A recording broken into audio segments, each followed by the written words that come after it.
지난번에 그 훈민정음 창제에 관한 이제 그 조선 건국 그 당시의 세 가지 입장에 대한 이제 강연을 한 적이 있었습니다. 국왕, 그리고 유학자, 그리고 불교계. 왜 불교계가 셋으로 나오냐면은 이제 근래 몇 년 전에 있었던 신미대사의 훈민정음 창제설, 그리고 이제 용비어천가 석보상절과 같이 초기에 이제 주로 불교 서적을 많이 이제 훈민정음을 냈던 그런 것으로 해가지고 현대 삼각관계의 관점으로 이제 얘기를 한 바 있었습니다. 이제 그것이 그 이전에부터 나왔던 이제 소설, 그것에 바탕을 둔 것이죠, 이제. 그래서 그 소설이 이미 이제 과거에도 이제 나왔습니다만은, 그때는 이제 어떻게 나왔냐면은, 신미대사 훈민정음 창제의 이야기를 놓고, 그것을 놓고 얘기하는 소설이 있고, 그걸 다시 얘기하는, 말하자면 삼중의 액자 소설이 되었었는데, 그거 대단한, 특이한 건가 했더니, 그렇지도 않았습니다. 이문열 작가의 사람의 아들이 바로 삼중 액자 소설이죠.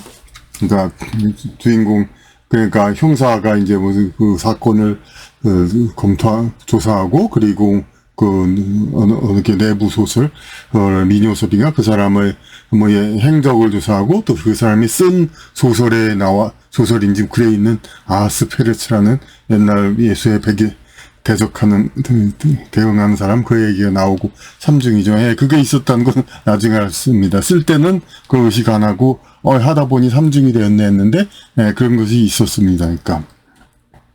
그래서 그것이, 우리 이제 일반인들 생각과는 달리 이제 소설가들이 특히 이 액자 소설 삼중 그런 걸 좋아하는 것 같습니다. 이제 그래서 그렇게 나왔었는데 거기에 이 신미대사 이야기 그 위에 이제 소설 그것을 다룬 어떤 현대 한글 문제를 다룬 소설 그 위에 맨 껍데기 사건이 무엇이냐면은 한 정치인이 유력한 정치인이 갑자기 의문사를 하게 돼요. 그런데 그 사건을 섣불리 그냥 자세한 조사도 안 하고 의문을 표시하는 사람들이 많은데 자살로 단정해버리고 그걸 끝낸단 말이에요. 그러니까 그래서 이거를 갖다가 좀 더 이제 좀 더 면밀히 조사하려면 어떻게 해야 됩니까? 특검을 하고 이제 조사하고 검찰 조사를 해야 되겠죠. 그런데 이제 소설은 어떻게 합니까? 소설가의 이야기, 소설가는 거짓말을 하는 게 아니라 지금 지상에서 구현되지 않았던 천상의 이야기를 가져와서 온다고 그런 거죠. 그런 것이 소설이라고 저는 얘기한 바 있었습니다. 그래서 소설을 통해서, 그러면 결국은 소설이라는 게 이제 세상의 모든 일을 슈퍼셋, 커버하는 그런 것이라고 보는데, 그 소설의 관점에서는 오히려 그러니까 아무리 의문나는 세상 사건이라도 더 이제 파헤쳐 볼 수가 있는 겁니다. 그래서 바로 이 소설로 그 의문 사건을 파헤쳐 보는 것, 일종의 추리 소설? 근데 그것은 물론 시작하고 끝부분입니다. 중간은 한글 어쩌고 하는 문제, 그리고 내부의 신미대사의 훈민정음 창제의 조선시대의 이야기, 이런 것들이 다 들어있죠. 그런 것이 이제 삼중 역제소설로 되었는데, 이게 초판이 나온 때가 2019년이었는데 그때 제대로 나오지 못했습니다. 정치인을 다뤘다. 이것을 가지고 항의를 받는다고 염려가 돼가지고 참 출판사인지 뭔지 그래서 그것이 겁이 나서 그것을 못 내겠다 이거예요. 그래서 알맹이 신미대사 훈민정음 창제 그것만 낸 바가 있었습니다. 그래서 지금 이것은 이제 그 삼중의 소설, 그러니까 역시 이제 그림으로 보여드려야 좀 되겠죠?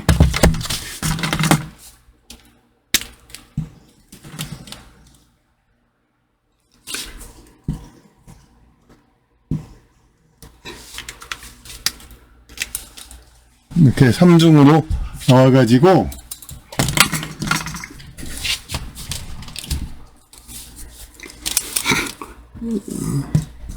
제일 안이 이제 심리대사 훈민정음 창제, 예, 거기 의한 제목으로 그 왕과 유신과 불교계의 그 훈민정음 창제에 관한 세 가지 입장입니다. 그리고 여기는 이 바깥은 그 세종대왕, 심리대사, 유학자의 대표는 아무래도 최만리죠. 그러니까 세종대왕, 최만리 선생, 최만리, 그리고 심리대사. 그리고 여기서는 어떤 사람이 나오냐면 홍인철이라는 소설가가 나옵니다. 그리고 이 사람이 쓴 소설로 나와요. 그런데 여기에 강형찬이라는 진보 정치인이 있습니다. 이 진보 정치인이 의분의 죽음을 당합니다. 그런데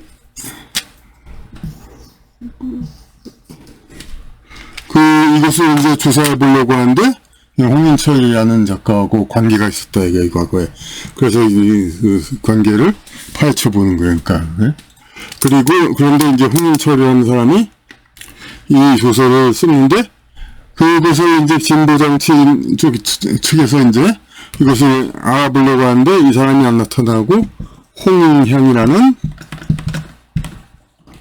다른 여류 작가, 여류 이제 후배 소설가 그래서 나와가지고 이야기를 합니다. 그래서 제가 삼중의 그러니까 물론 여기 이제 진보 정치 정계의 사람들도 나옵니다. 김성환, 양성자 이런 그런 정치인들.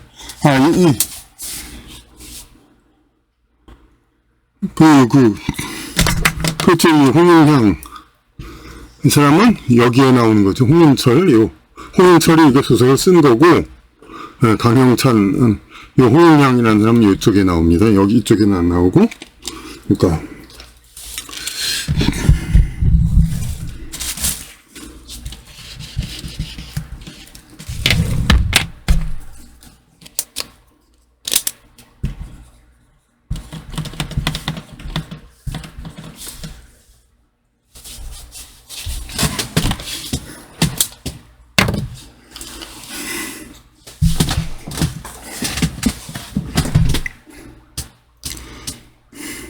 사람들의 관계는 뭐냐? 꽤 복잡하죠, 이제?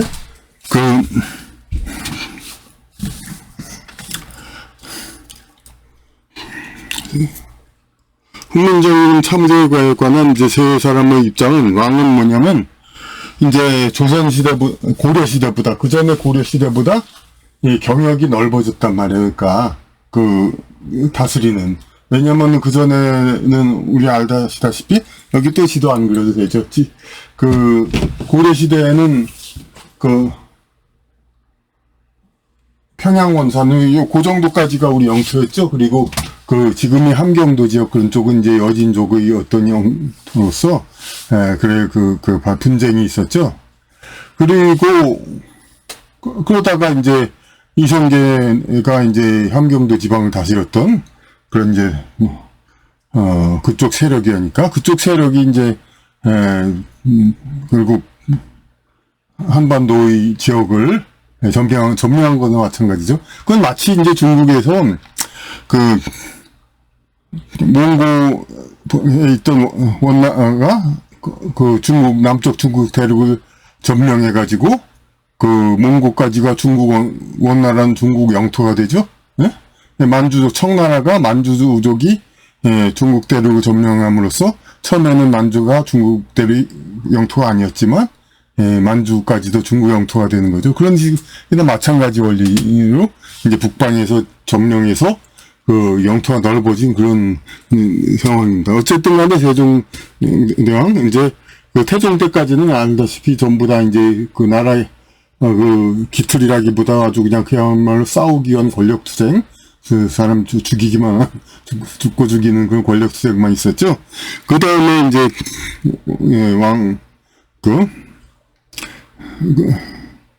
그러다가 세종대왕이 그야말로 실질적인 개국군주죠. 이제 모든 그걸 이제 기틀을 잡고, 그야말로 나라 기틀을 잡고. 그러니까 당연히, 그러니까 세종대왕 입장에서는 여진족, 왜냐면 이 조선 때까지 몽골이네요. 조선 때까지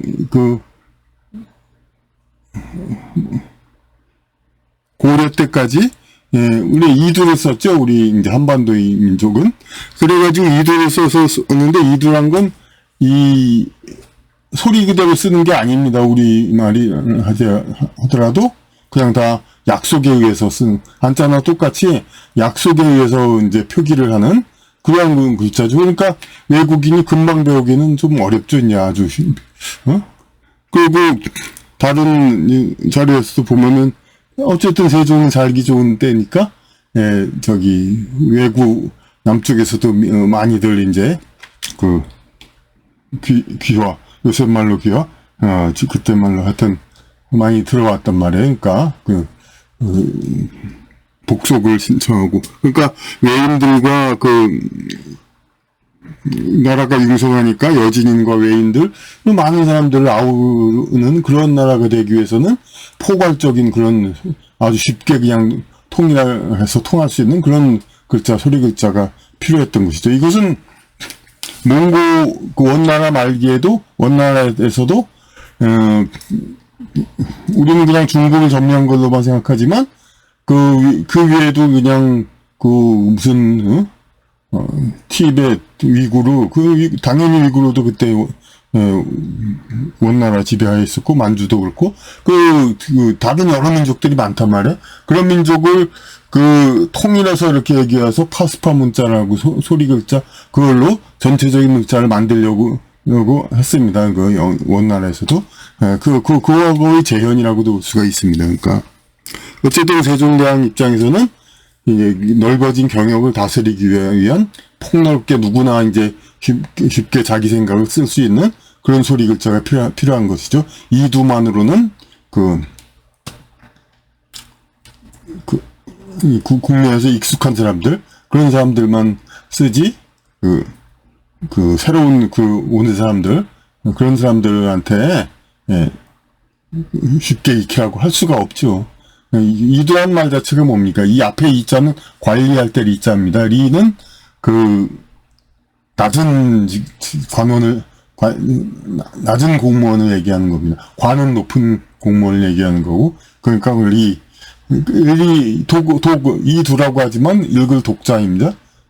관리들이, 그러니까 주로 낮은 이제 공무원들이, 하위 공무원들이 백성들 일을 다 당연히 기록 능력은 있어야 되니까 그걸 다 적으려고 하니까 그렇게 하는 거죠. 상위 공무원이야 물론 한문으로 그대로 유학을 그대로 쓰지만 성리학과 이두는 이제 낮은 위치에서 이렇게 하는 것이죠. 유학자들의 입장은, 우리는 한글 신앙인들은 물론 이제 기득권을 유지하기 위해서는 막 반대했다 막 그렇게 얘기했는데, 순수한 입장에서 최말리 선생의 입장에서 봐서 이두가 물론 간단한 우리말 이제 너 이리 왔다 저리가 마음이란 말을 마귀 맞자 소리 음자 하여튼 그런 식으로 간단한 우리말도 전부 다 이제 한자로 쓴단 말이에요. 그러니까 조금 번거로워요. 그러니까 어떤 사람 말로는 이 책에 나오는 말입니다. 정리공주가 이두가 한문보다 어렵다. 그러니까 근데 이제 그거는 무슨 뜻 의심이라면, 물론 이두가 학문보다 어려울 수는 없죠. 그 성리학과 그 주자 학문들, 그런 것이 훨씬 더 심오하죠. 그런데 이두는 단지 표기하는 거지만, 어쨌든 한문은 그냥 그대로 하늘천 따지 쓰는 거지만, 이두는 그 우리말, 주고받는 말을 갖다가 그런 약속에 의해서 쓰기 때문에 어쩌면 표기법이 더 복잡하다고도 할 수 있죠. 그러니까 그런 뜻은 일리가 있는 거죠. 그러니까 이두, 그런데 그런 불편이 있음에도 불구하고 이두를 그야말로 하급 공무원들이 그걸 쓴단 말이에요. 그걸 표기를 해요. 그러면은 자꾸 한문을 쓰게 되잖아요. 그럼 그 사람들이 어떻게 되냐면 한문을 더 알게 돼가지고 사서삼경, 논어, 맹자 이런 것들도 그들도 보게 된다 이거. 그러니까 아무리 직위가 낮아도 공무원은 뭡니까 이제 공무원은 자기 먹고 사는 거에는 지장이 없어요. 일단은 간에. 아무리 나라가 잘못돼도 공무원이 박봉이라지만, 먹고 살 수도 없게, 월급을 주지는 않잖아요.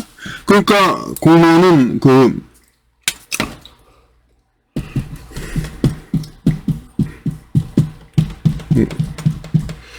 그런데, 공무원이,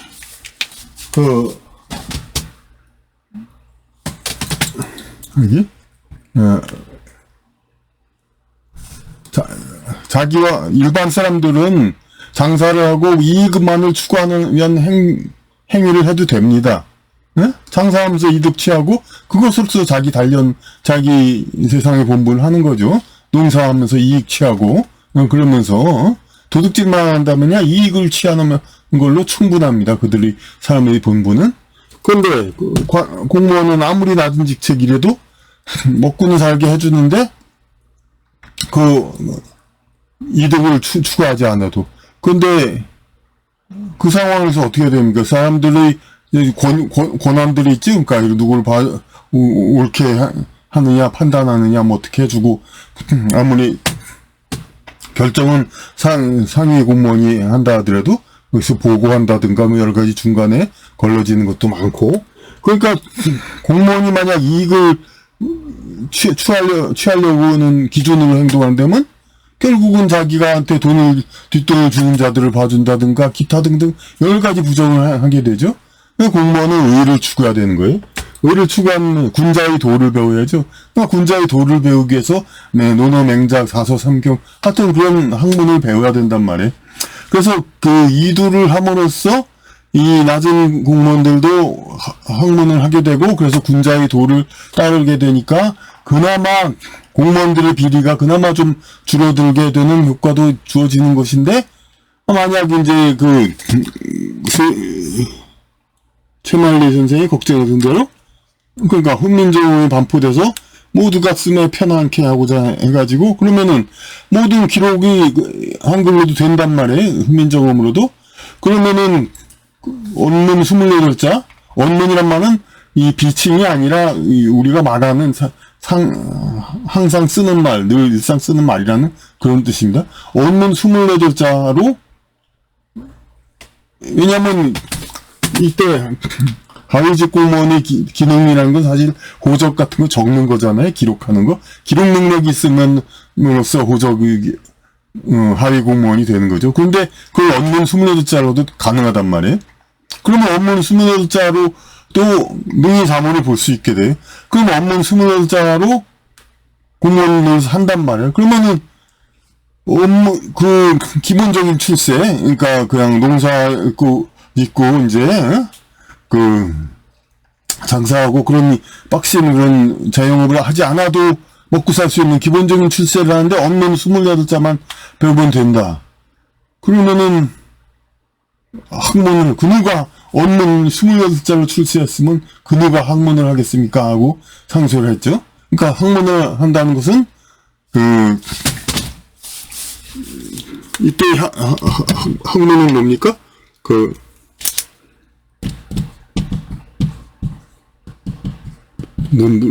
문자죠. 그러니까 배우고 묻고 그냥 그야말로 공부한다는 거죠. 학문.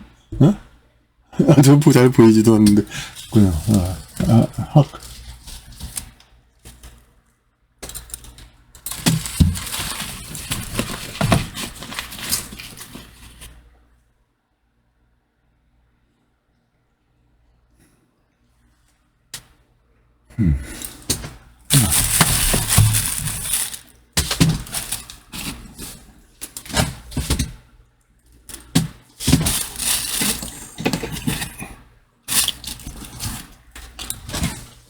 그 누가 학문을 하겠습니까? 예? 이렇게 얘기가 되는 겁니다. 학문. 그 원문 수두물여자자로 다 기록을 하게 되면은, 이제, 이두의 토를 통해서 한자를 알고 한문을 알아서, 논어맹자를 공부하는데, 그런 유도를 하지 않는단 말이에요. 그러니까, 그냥 원문으로 다 사물을 보면은, 지금 우리 생각에는 사무가 편리해서 좋겠다 생각하지만은 그 이상 공부를 안 한단 말이에요. 그러니까 그냥 이제 4급 공무원들이 그러니까 그들이 군자의 도를 안 배운단 말이에요. 그래가지고 더 공무원 비리가 많아지고 더 문제가 많아지죠. 그러면은 우리 또 생각이 또 그렇죠. 그럼 최만리가 그런 걱정해서 상소를 했는데 세종대왕을 물리쳤다는 건 유명한 얘기죠. 그러면 물리쳤으면 그럼 최만리 나라가 걱정하던 대로 원문 수두물여자로 성공해서 출세해서 막 학문을 안 하는 관리 공무원들이 판을 쳐가지고 아주 그냥 퇴폐, 물론 그 이후에 퇴폐도 많이 했습니다만 그거야 한문을 많이 쓰는 중국도 다 퇴폐는 다 있었던 거고 어느 정도 있지만은 그야말로 학문을 전혀 안 하는 공무원들이 있으면 그 퇴폐가 더 심할 것은 불보듯 뻔하죠. 근데 그건 안 일어났죠. 그렇게, 적어도 조선 초중기의 공무원들 부패가 극에 달하고, 그랬다는 얘기 없죠.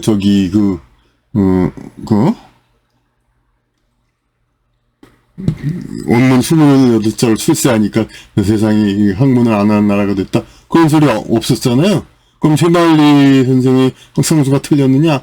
그게 아니라 최만리가 걱정하는 그러니까 공무원 사무를 원문을 보게 하는데 세종대왕이 뭐라고 했냐면은 조선은 한문을 국자로 하는 나라로 못 박았단 말이에요. 그럼 걱정할 거 없다. 이거는 하층 계급들 어리석은 백성이 날로 쓰매 편하게 그야말로 한문도 못 읽는 그런 애들이 전염 하는 거지.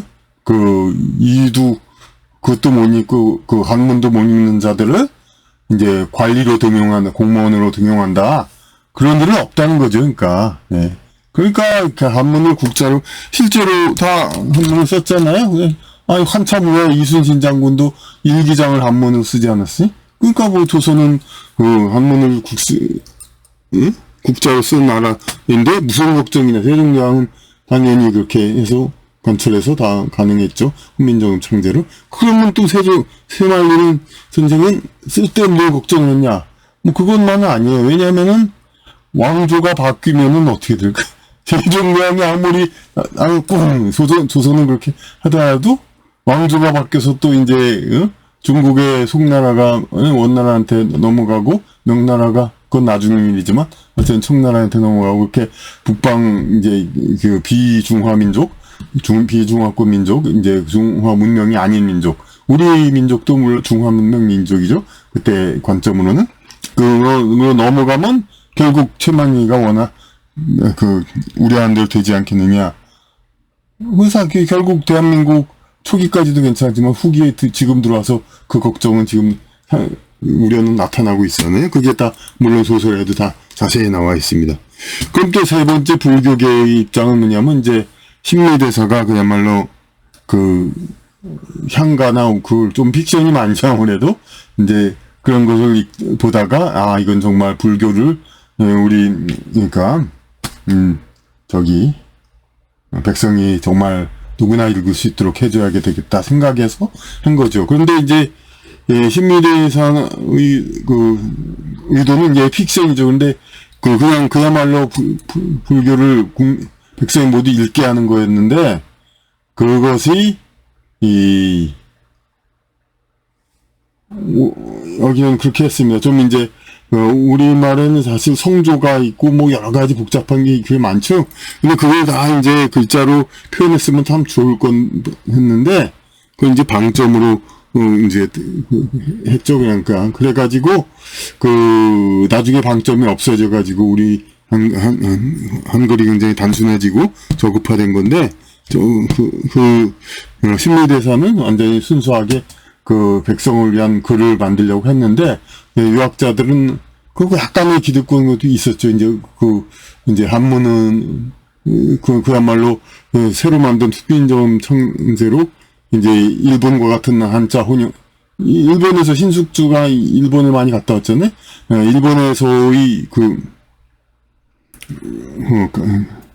자기네 고유 소리 글자하고 한문과 함께 쓰는 걸 많이 봐왔으니까 그와 같은 것을 우리가 도입한 거죠. 결국 세종대왕의 시도는 이제 일본의 방식을 도입한 겁니다. 그런데 이런 방식으로 하는 걸 유학자들이 완전 동의하지 않았죠. 이제 왜냐면 자기들 한문으로 계속 학문을 하고,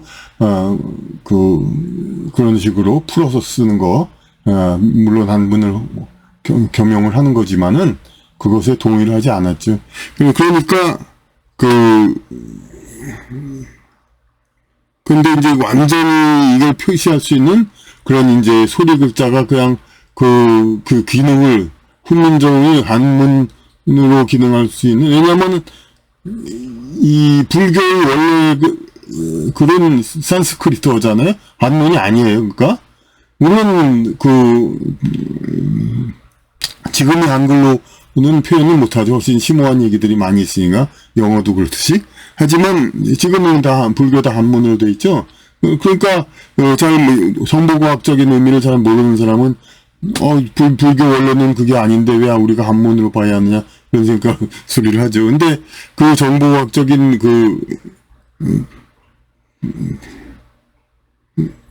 소통 그게 완전히 되지 않았기 때문에 한글은 해상도가 낮으니까 단순하잖아요. 그래서 안 되고 한문으로 지금 가능한데 신미대사는 어쩌면 훈민정음을 만들면서 산스크리트어의 의미를 그대로 나타낼 수 있는 그러한 소리 글자이되 그러니까 영어 이상으로 이제 어떤 고도의 기능도 가지는 그것 다 표현 가능한 그런 글자를 만들려고 했을지도 모른다 이거죠.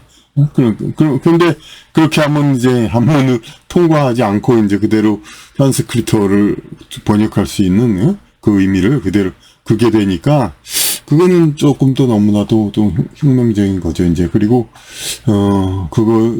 어쨌든 간에 좀 훈민정음의 의미를 좀 더 깊이 다 기능을 폭넓게 하려고 했었는데 유학자 쪽은 조금 단순하게 하는 걸로 그래서 어리석은 중에 백성만 쓰는 걸로 그렇게 한정하는 걸로 그렇게 해서 이야기가 나왔습니다. 그러니까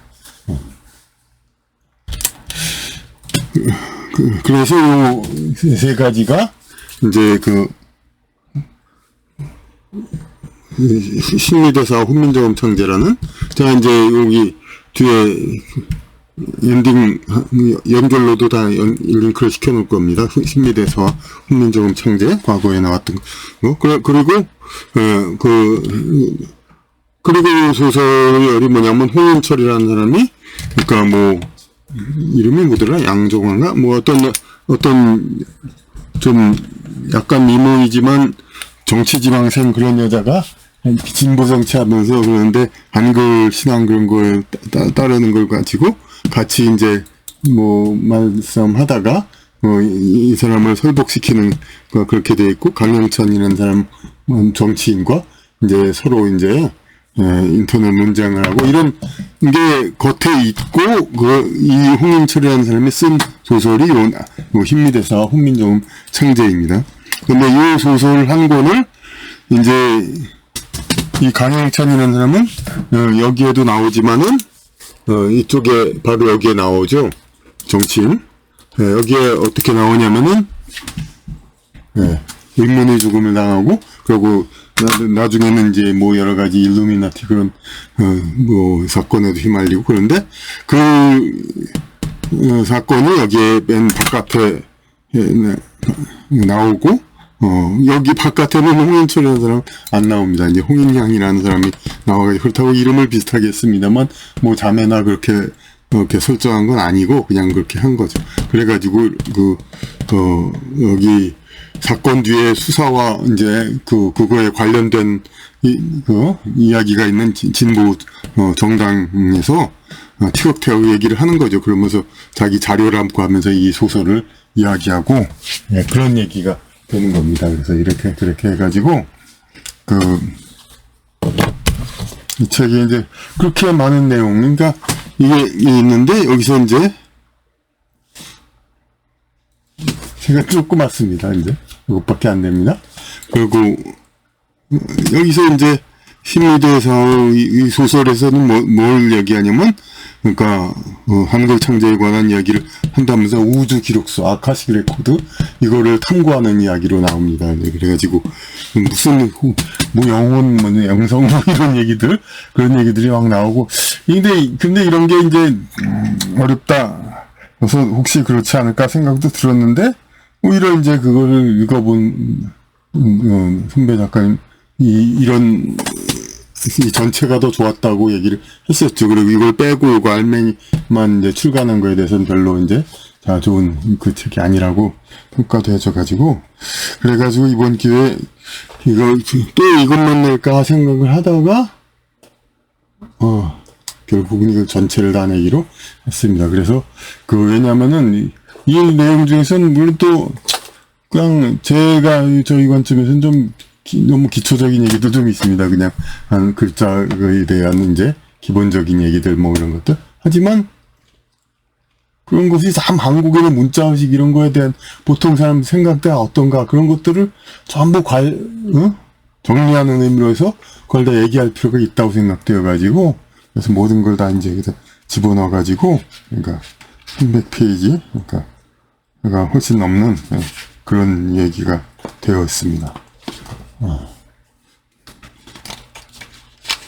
그리고 짐작하셨겠지만 이 그림은 이제 인공지능에서 좀 만들어져 가지고, 여기 편집은 뭐 다른 무슨 책처럼 저번에 나왔던 이제 지상의 생명선전 것처럼 인공지능에 의해서 많이 편집을 하고 그런 것 아닙니다.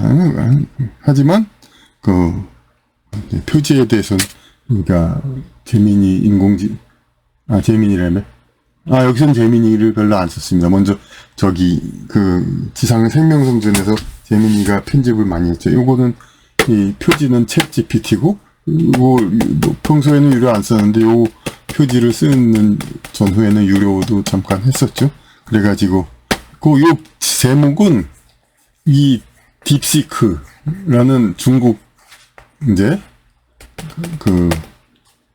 AI 인공지능하고 제목을 어떻게 할까요? 상의하다가 나라 말싸움 건국대업과 나라마서 건국 뭐 그런 식으로 대충 주고받고 하다가 그냥 나라 기틀과 나라 말싸움 딱 시원하게 이렇게 나왔습니다. 그리고 이제 부제로 신미대사와 훈민정음 창제를 계속 써놨고요.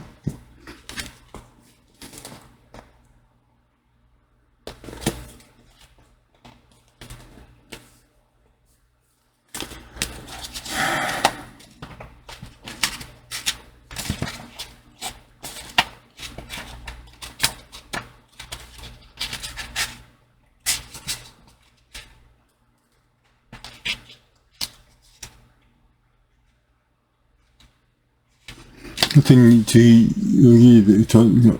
마무리에는 또 어떻게 얘기하냐면, 저자가 30년을 고민했던 문제, 그야말로 30년 고민한 문제가 여기 다 들어있는데, 이것을 독자는 이 책을 읽는 불과 몇 시간 만에 이제 다 터득하게 됐대. 그러니까 독자에 대한 무한한 존경을 드린다. 그렇게 말을 했습니다.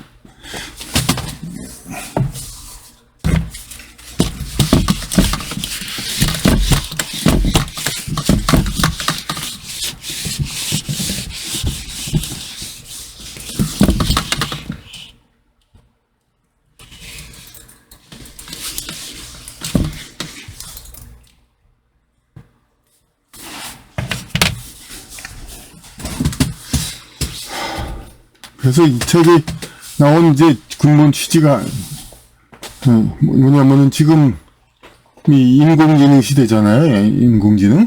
근데 인공지능 시대인데, 인공지능 시대는 한글도 이제 거기에 맞춰서 더욱더 이제 그 인공지능에 특화돼야 된단 말이에요. 그러니까.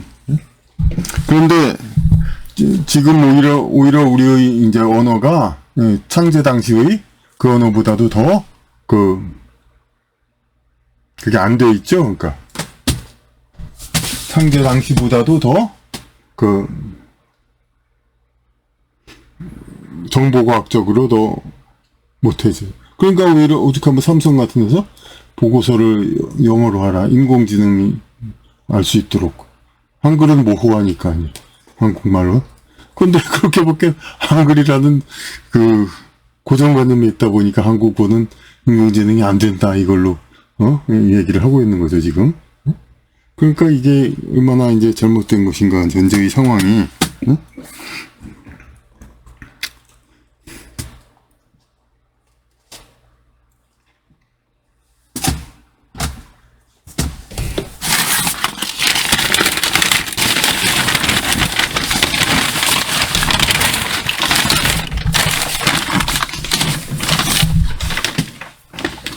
그래서 현재의 상황이 이렇게 잘못되어 있는데 이것을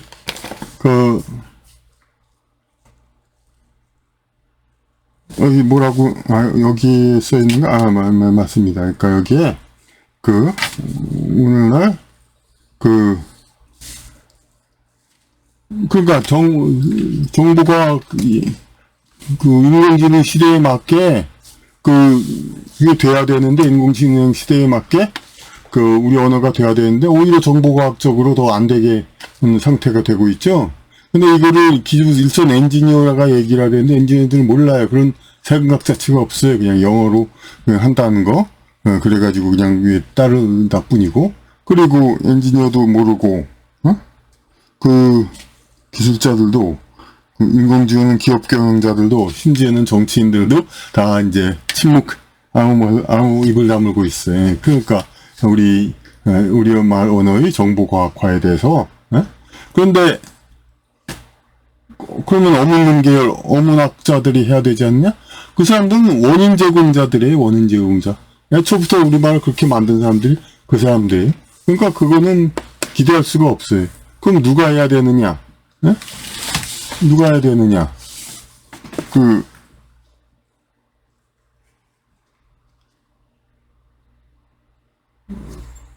어문학자, 모든 걸 성역 없이 얘기하는 수 있는 사람들이 사회의 모든 문제를 문학이란 말이에요. 근데 문학도 사실 물론 그 영향권 내에 있으니까 또 어떻게 수 없지만, 어쨌든 간에, 그러니까 어떤 무슨 특정 문단에서는 또 그런 걸 기대할 수 없죠. 그들은 이제 시스템 내에 그쪽에 순응하면서 하는 그런 사람들이니까. 하지만 적어도 포괄적인 이제 문학에서는 이런 문제 제기를 해야 된다. 그렇기 때문에 이 책은 비록 몇 년 전에 나오고 몇 년 전에는 문학 외적 문제로 인해서 온전하게 다 나오지 않았지만은 다시 나와야 되는 거. 이 책이 적어도 이 현재의 문제를 알아보기 위해서 참고할 사람에게는 주어져야 한다. 그런 의미에서 이 책은 이제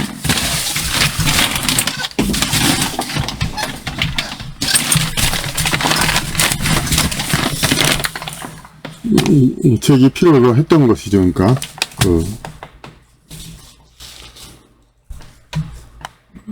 이 책이